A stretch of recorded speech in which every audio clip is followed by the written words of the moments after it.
नमस्कार दोस्तों, मैं हूं विजय विद्रोही और आप देख रहे हैं अनकट।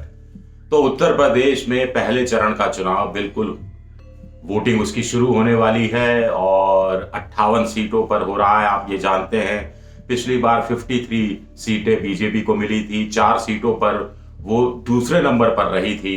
ये भी आप जानते हैं 2 सीटें अखिलेश यादव की पार्टी को, 2 सीटें मायावती की पार्टी को और 1 सीट आरएलडी को मिली थी। ये भी आप जानते हैं। और कांग्रेस का खाता भी नहीं खुला था, ये भी आप जानते हैं। अब ये भी आप अच्छी तरह से जानते हैं कि इस बार बीजेपी को भी पता है कि पिछली बार की तरह 53 सीटें 58 सीटों में से नहीं मिल सकती।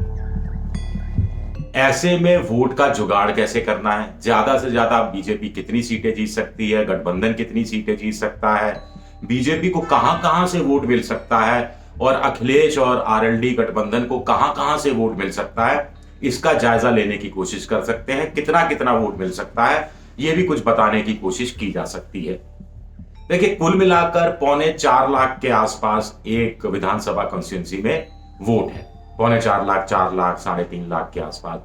अगर हम 4.25 लाख भी मानकर चलें और 60% वोटिंग हुई तो मोटा मोटा 1,90,000, 2 लाख वोट पड़ेंगे।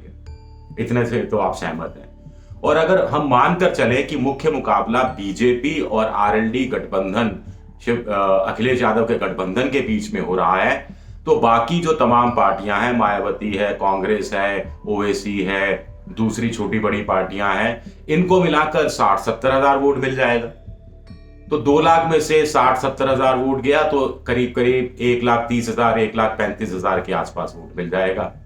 ऐसे में जीतने के लिए आपको चाहिए होंगे 70,000 के आसपास वोट। और अगर कहीं मुकाबला त्रिकोणीय हो गया तो फिर आपको जीत के लिए और भी कम वोट चाहिए होंगे, करीब 50,000, 45,000 वोट चाहिए होंगे। और अगर चतुष्कोणीय हो गया तो आपको 25-30,000, 35-32,000 वोट में भी आपका काम चल जाएगा। तो आखिर बीजेपी को वोट कहां कहां से मिल सकते हैं? बीजेपी उम्मीद कर रही है कि कुछ वोट मोदी जी के नाम पर मिलेगा, कुछ वोट योगी जी के नाम पर मिलेगा, कुछ वोट हिंदुत्व के नाम पर मिलेगा, कुछ वोट कानून व्यवस्था की जो छवि बनाई है बीजेपी ने उसके नाम पर मिलेगा, कुछ वोट मुफ्त अनाज 5 किलो जो दिया जा रहा है उसके नाम पर मिलेगा, कुछ वोट प्रधानमंत्री आवास योजना, हर घर के लिए नल, नल के लिए जल, इज्जत घर, इनके नाम पर मिल जाएगा। इसके अलावा कुछ और ऐसा वोट है जो कि चुनावी सर्वे से प्रभावित हो जाता है, जो अनडिसाइडेड वोट होता है, जो फेंस सिटर वोट होता है, उसके नाम पर मिल जाएगा। तो क्या इतने भर से बीजेपी का काम चल जाएगा? हाँ, जो उम्मीदवार है वो अपनी जाति का वोट लाएगा, जो आपका इलाके में बेस वोट है वो आपके हिस्से आएगा। तो क्या इतने भर से बीजेपी जीत जाएगी? इसके बारे में मैं आपको बताऊंगा, लेकिन पहले दूसरा पहलू भी देख लेते हैं, दूसरा पक्ष भी देख लेते हैं। आरएलडी और अखिलेश यादव, इनको कहां कहां से वोट मिल सकता है? थोड़ा बहुत अखिलेश के नाम पर, थोड़ा बहुत जयंत चौधरी के नाम पर। मुस्लिम वोटों की उम्मीद बहुत कर रहे हैं कि पूरा इकसार उनको पूरा मिल जाएगा। जाट मुस्लिम में जो एकता है उसके नाम पर कुछ वोट मिल जाएगा।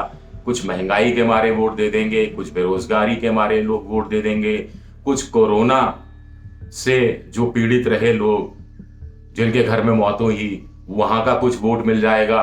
5 साल की एंटी इनकम्बेंसी एक स्थानीय विधायक के खिलाफ, योगी जी के खिलाफ, 7 साल की मोदी जी के खिलाफ अगर कहीं बनती है तो वो एंटी इनकम्बेंसी का वोट मिल जाएगा। फिर बाकी वही अपनी जाति का जो उम्मीदवार है अपनी जाति का वोट लेगा और बेस वोट मिलेगा। तो क्या इतने भर से अखिलेश का काम चल जाएगा?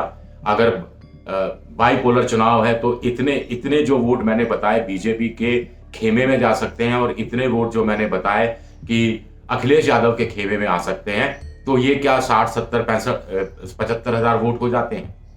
नहीं होते। थोड़ी बहुत इसमें कमी रह जाती है दोनों तरफ से।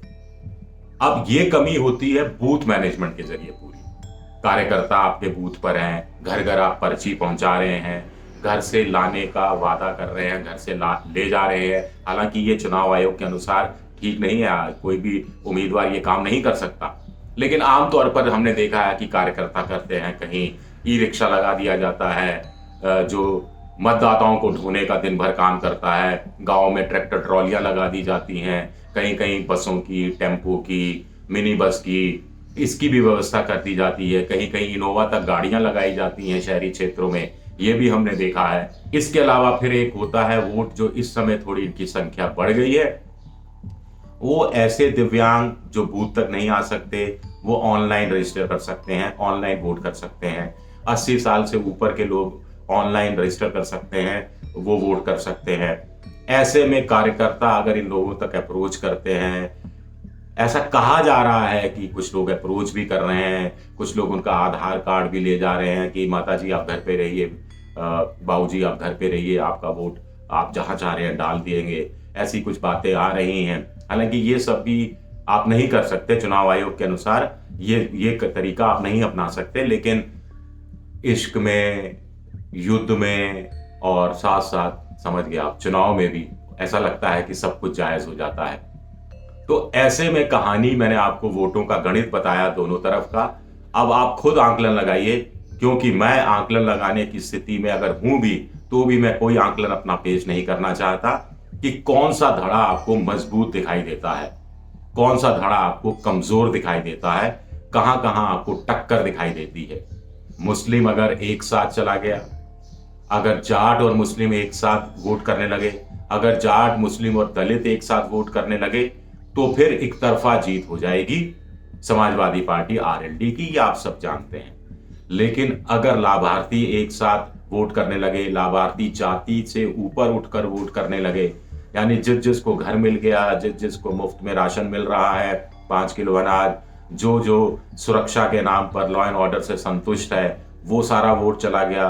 हिंदू, उग्र हिंदुत्व मानने वाले और सॉफ्ट हिंदुत्व मानने वाले भी अगर एक तरफा चले गए, तो आप जानते हैं कि पलड़ा बीजेपी का भारी हो जाएगा। अगर ये दाव चल गया बीजेपी का कि 2024 में अगर मोदी जी को जिताना है, तो 2022 में योगी जी को हर हालत में जिताना है, तो भी उनका पलड़ा थोड़ा सा भारी पड़ सकता है। कुछ लोग ऐसे भी हैं जिनको लगता है कि योगी को इसलिए जिताना जरूरी है क्योंकि योगी को कुछ लोग निपटाना चाहते हैं पार्टी के अंदर ही, इसलिए योगी को जिताना बहुत जरूरी है। 2024 का 2024 में सोचेंगे आज की तारीख में। तो इससे कुल मिलाकर फायदा किसको है? बीजेपी को ही है। फिर बूथ मैनेजमेंट, एक बूथ 10 यूथ, पन्ना प्रमुख, अर्ध पन्ना प्रमुख, बूथ पर समर्पित कार्यकर्ता, इन सब की बहुत बड़ी भूमिका रहती है, शुरू हो गई है। और जब चुनाव पड़ने, वोट डलने शुरू होंगे, तब ये और सक्रिय रूप से बहुत सारे लोग अलग अलग बूथ पर नजर आएंगे। शुक्रिया आप सबका, बहुत बहुत शुक्रिया।